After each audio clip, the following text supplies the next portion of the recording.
Hello everyone, आज हम लेंगे श्वसन तंत्र, है ना। आज हम लेंगे आपका श्वसन तंत्र। तो श्वसन तंत्र लेने के पहले हम ये जानेंगे कि श्वसन है क्या, क्या होता है श्वसन।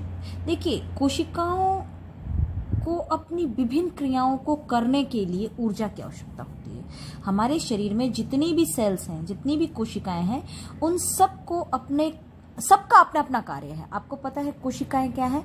हमारे शरीर का सबसे सूक्ष्मतम इकाई, यानी smallest structure and functional unit है ना। या फिर कह सकते हैं फंडामेंटल यूनिट ऑफ लाइफ, है ना।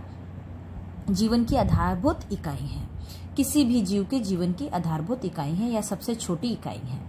तो इस हमारे शरीर करोड़ों कोशिकाओं से मिलकर बना है और हर एक कोशिकाओं का अपनी अपनी क्रिया है और हर एक क्रिया को करने के लिए उनको ऊर्जा चाहिए। हर एक कोशिका को ऊर्जा चाहिए, हर एक कोशिका को ऊर्जा चाहिए, है ना। तो ये ऊर्जा उत्पन्न कहाँ से होती है?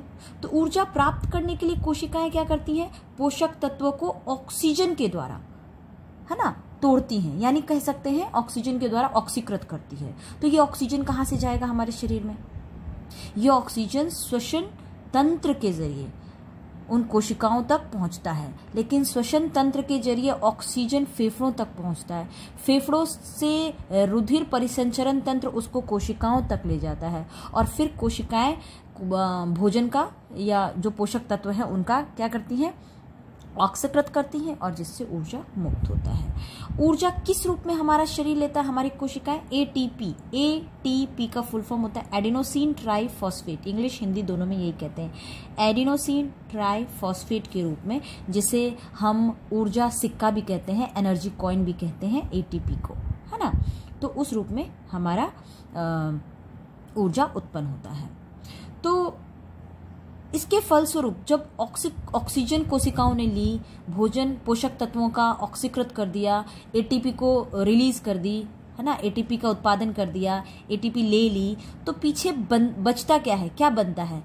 पीछे बनता है CO2, कार्बन डाइऑक्साइड, जो कि हानिकारक होता है। तो ये कार्बन डाइऑक्साइड पुनः रक्त परिसंचरण तंत्र द्वारा फेफड़ों तक लाया जाता है और श्वसन तंत्र में उसको निकाल दिया जाता है। अर्थात श्वसन तंत्र क्या कार्य करता है? ऑक्सीजन को फेफड़ों तक लाना और कार्बन डाइऑक्साइड को फेफड़ों से वातावरण में पुनः वातावरण में छोड़ना। ऑक्सीजन को वातावरण से ग्रहण करना और कार्बन डाइऑक्साइड को शरीर से वातावरण में क्या करना? बाहर छोड़ना। तो कह सकते हैं गैसों के इस आदान प्रदान की क्रिया को, जो कि पर्यावरण रक्त और कोशिकाओं के मध्य होता है, उसे कहते हैं श्वसन तंत्र, है ना। Exchanges of this type of gases CO2 and O2 which take place in between the blood and cells, that is known as respiration. अब ये रेस्पिरेशन प्रक्रिया जो है, श्वसन प्रक्रिया जो है, इसके दौरान जो ऑक्सीजन युक्त शुद्ध वायु को, आपको पता ही है, पहले नाक, गले, श्वसन नलिकाएं, फिर फेफड़ों तक पहुंचती हैं और फेफड़ों में सबसे सूक्ष्मतम इकाई कुप्पिकाएं, जिसको कहते हैं एलोवियोली, इंग्लिश में कहते हैं एलोवियोली, हिंदी में कहते हैं कुप्पिकाओं तक पहुंचता है ना। उन कुप्पिकाओं के ऊपर महीन, बारीक, थिन ब्लड वेसल्स या कैपिलरीज कह सकते हैं, है ना, छोटी अत्यंत महीन, है ना, केशिकाएं, रुधिर वहनियां कह सकते हैं, या केशिकाओं का एक जाल बिछा हुआ होता है। वो कार्बन डाइऑक्साइड लेके आता है और ऑक्सीजन को फेफड़ों से ग्रहण करता है और कार्बन डाइऑक्साइड को फेफड़ों की इन वायु कुप्पिकाओं से, जो रुधिर वहनियों का पतला जाल होता है, वो फेफड़ों में जो सूक्ष्मतम इकाएं एलोवियोली यानी कुप्पिकाएं हैं, उन कुप्पिकाओं में ऑक्सीजन भरा हुआ होता है और उन कुप्पिकाओं से ऑक्सीजन को ग्रहण कर लेते हैं और कार्बन डाइऑक्साइड उन्हें पुनः दे देते हैं। चलिए थोड़ा सा चित्र के द्वारा समझते हैं, फिर हम और डिटेल से पढ़ेंगे। ओके,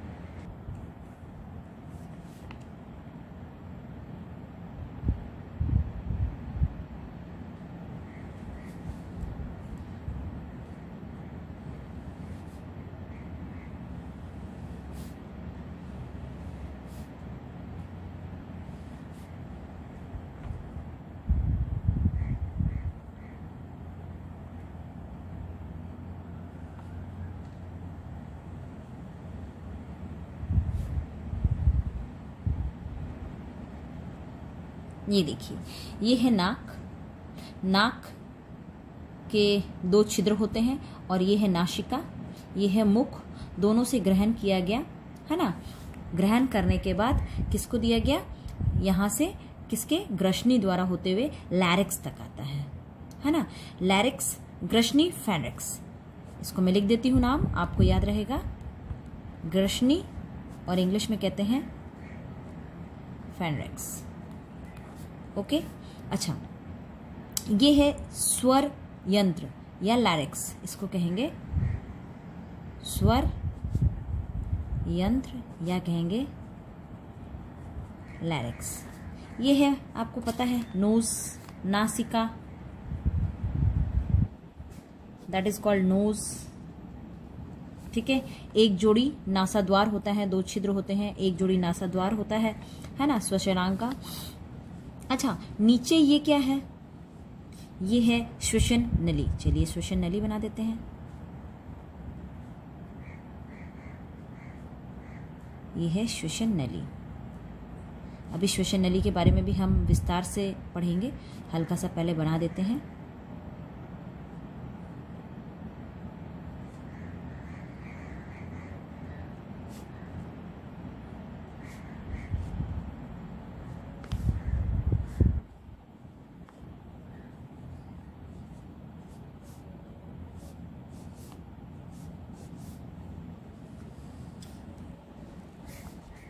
ये हमारे फेफड़े हो गए।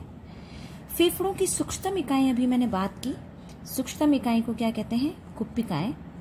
कुप्पिकाओं में ही वायु आकर के भरता है।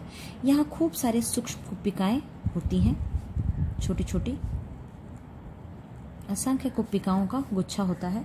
ठीक है, तो इन कुप्पिकाओं में वायु भर जाती है, इन कुप्पिकाओं में वायु भर जाती है ना। ये है कुप्पिकाएं, ये क्या है, कुप्पिकाएं। तो नाम लिख देते हैं पहले हम, इसे कहेंगे श्वसन नली या श्वास नली, जिसे कहेंगे ट्रैकिया, इसे कहेंगे ट्रैकिया, ट्रैकिया है ना। अच्छा, ट्रैकिया के बाद ये हो जाती है आपके पास यहां से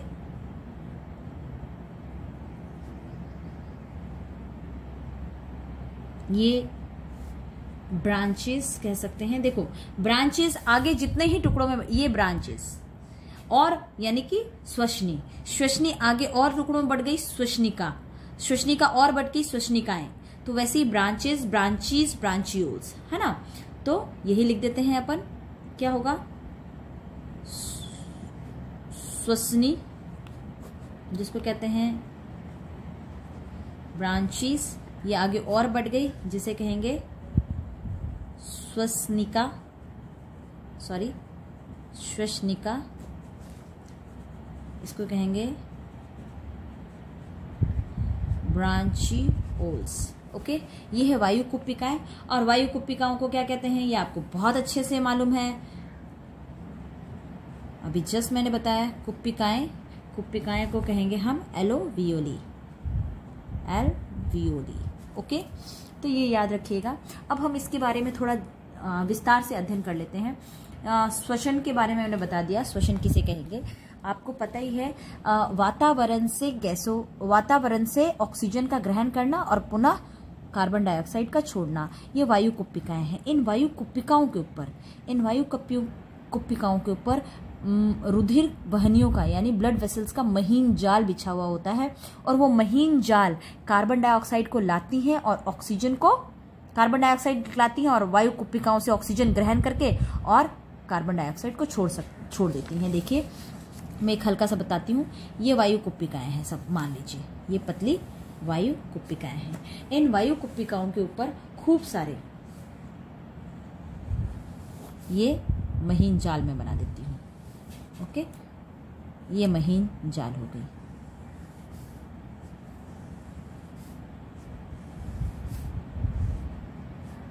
ये महीन जाल हो गई। ठीक है,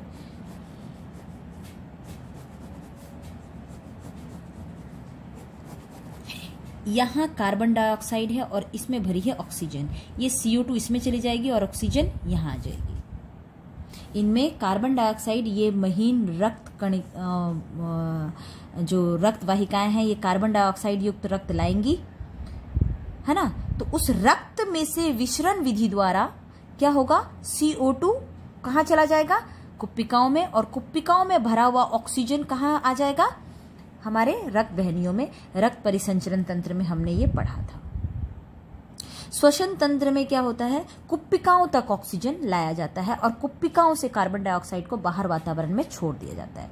वातावरण से ऑक्सीजन लाया जाता है और वातावरण में कार्बन डाइऑक्साइड छोड़ दिया जाता है।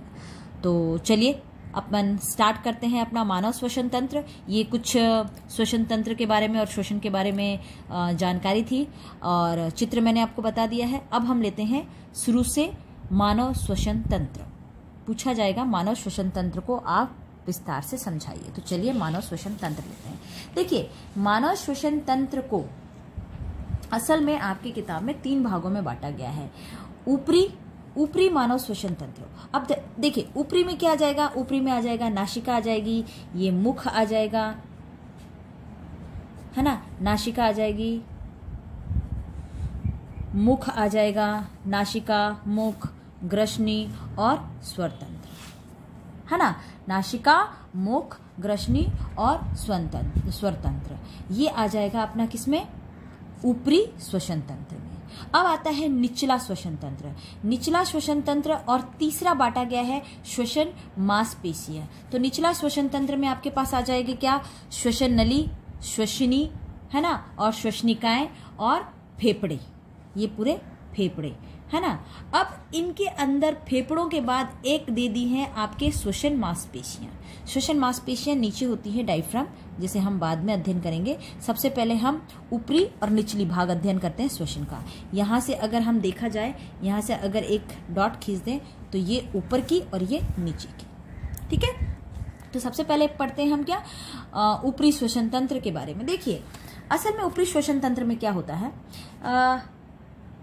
हवा जो है, हमारे पास नाक जो है, नाक के अंदर एक जोड़ी नासाद्वार होती हैं और नासाद्वार जाकर के एक बड़ी गुहा में खुलती है, यानी कि वन नेजल कैविटी में नोज जो होल्स होते हैं वो नेजल कैविटी में जाके ओपन होते हैं। और असल में नोज माउथ ऑक्सीजन को लाके कहाँ देते हैं, फेनरेक्स के पास। फेनरेक्स कहाँ ओपन होती है, लैरिक्स में। लैरिक्स ट्रैकिया में, ट्रैकिया ब्रांचिस से, ब्रांचिस से एलोवियली तक। ये तो जनरल है, लेकिन यहाँ होता क्या है एक्चुअली। तो चलिए हम इनमें होता क्या है, उन बाहर वातावरण से आए हुए ऑक्सीजन वायु का यहाँ नाक में क्या होता है, पहले हम वो अध्ययन करेंगे। ओके, तो वातावरण से आए हुए ऑक्सीजन का नाक में नासिका द्वारा प्रवेश होता है। नासिका कह सकते हैं, नासिका द्वार कह सकते हैं, और इंग्लिश में कहते हैं नेजल कैविटी। ओके, तो यहाँ से ऑक्सीजन प्रवेश करता है, यहाँ से जाते हुए फेनरेक्स में, फेनरेक्स से लैरिक्स में, लैरिक्स से ट्रैकिया में, ट्रैकिया से जाता है ब्रांचीज, ये 2 भागों में बढ़ गई, ये ब्रांचीज, ब्रांचीज से आगे ये ब्रांचियोल्स और ये आगे एलोवियोली। एलोवियोली जस्ट मैंने अभी बताया आपको। एलोवियोली के अंदर ही ऑक्सीजन पूरी तरह से भरा होता है और यहीं कार्बन डाई और ऑक्सीजन का क्या होता है, एक्सचेंज होता है विसरण विधि द्वारा। ओके, तो रक्त की महीन जो जाल होते हैं, कैपिलरी जिसको कहते हैं, वो यहाँ पर कार्बन डाइऑक्साइड लेके आते हैं और यहाँ से ऑक्सीजन लेकर जाते हैं। तो होता क्या है, नाक में जैसे ही नासिका द्वार द्वारा यानी नेजल पैस जो हमारा नॉस्ट्रिल है, उससे नासाद्वार जो 2 छेद हैं, जो 2 छेद है नाक में, उसे नॉस्ट्रिल कहते हैं, एयर एंटर करता है।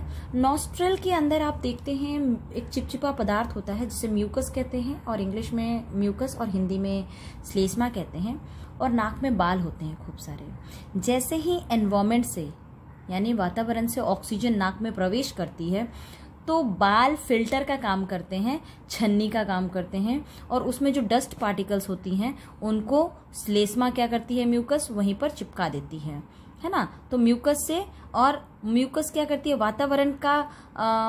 वातावरण से आया हुआ ऑक्सीजन का टेम्परेचर अगर हाई होता है या कैसा भी होता है, हमारे शरीर के अनुकूल बना देती है। है ना। जो श्लेष्मा होती है वो वातावरण से आए हुए जो ऑक्सीजन होता है उसको हमारे शरीर के तापमान के अनुकूल बना देती है और उसको फिल्टर कर देती है। फिल्टर हुआ ऑक्सीजन फेनरेक्स से होता हुआ लैरेक्स में आएगा।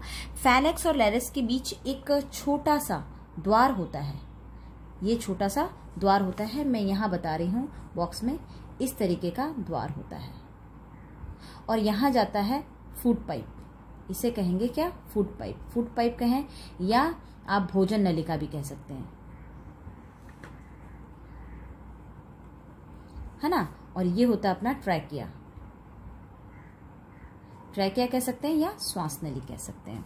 यहाँ पर एक ढक्कन होता है, यहाँ पर एक ढक्कन होता है जिसे कहते हैं एपिग्लोटिस, हिंदी में कहते हैं, इंग्लिश में कहते हैं एपिग्लोटिस, और इस छिद्र को कहते हैं ग्लोटिस। क्या कहते हैं, ग्लोटिस, याद रखिएगा।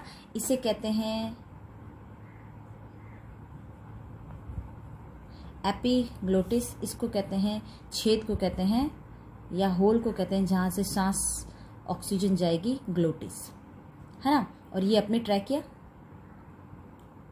ट्रैकिया कह सकते हैं या श्वास नली कह सकते हैं, है ना। तो ये बना किसका होता है ग्लोटिस। ग्लोटिस असल में देखिए हमारे कार्टिलेज बोन्स का बना होता है। कार्टिलेज बोन्स, अब आपको पता नहीं कार्टिलेज बोन्स क्या होता है।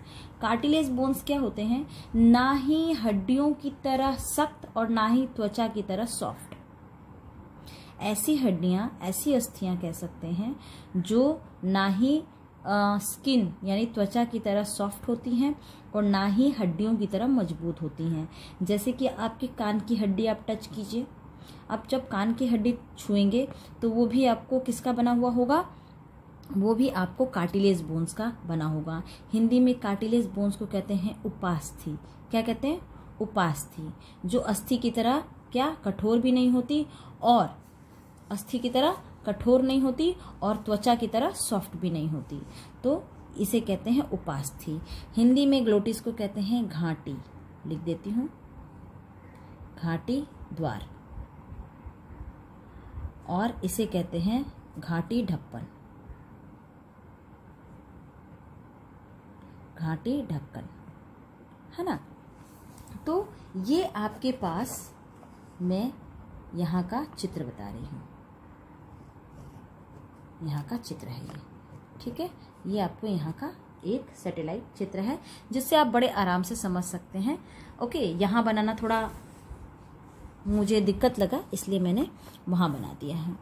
तो क्या होता है, नाक का तो आपने समझ लिया कि नाक में वायु का क्या होता है। जैसे ही फेनरेक्स से लैरेक्स के पास यानी ग्रसनी से स्वर यंत्र के पास आएगी तो क्या होगा, यहाँ एक घाटी द्वार होता है जहां से जब हम भोजन करते हैं, जब हम भोजन करते हैं तो ये घाटी ढक्कन इसको ढक लेते हैं, इस घाटी द्वार को क्या करते हैं, ढक लेते हैं, और भोजन यहाँ से, भोजन नलिका, ये पूरा का पूरा यहाँ नहीं जुड़ा हुआ होता है, देखिए यहाँ से जुड़ा हुआ होता है, यहाँ आप घाटी ढक्कन बना सकते हैं। और भोजन नलिका जब ये इसको ढक लेगी तो भोजन नलिका यहाँ से भोजन नलिका में भोजन चली जाएगी, या कह सकते हैं इस तरीके की छेद होती है, इस तरीके की घाटी ढक्कन होती है, और जैसे ही भोजन वहां से जा रहा होगा या पानी जा रहा होगा, घाटी ढक्कन ऐसे ढक जाएगी, फिर खुल जाएगी, है ना।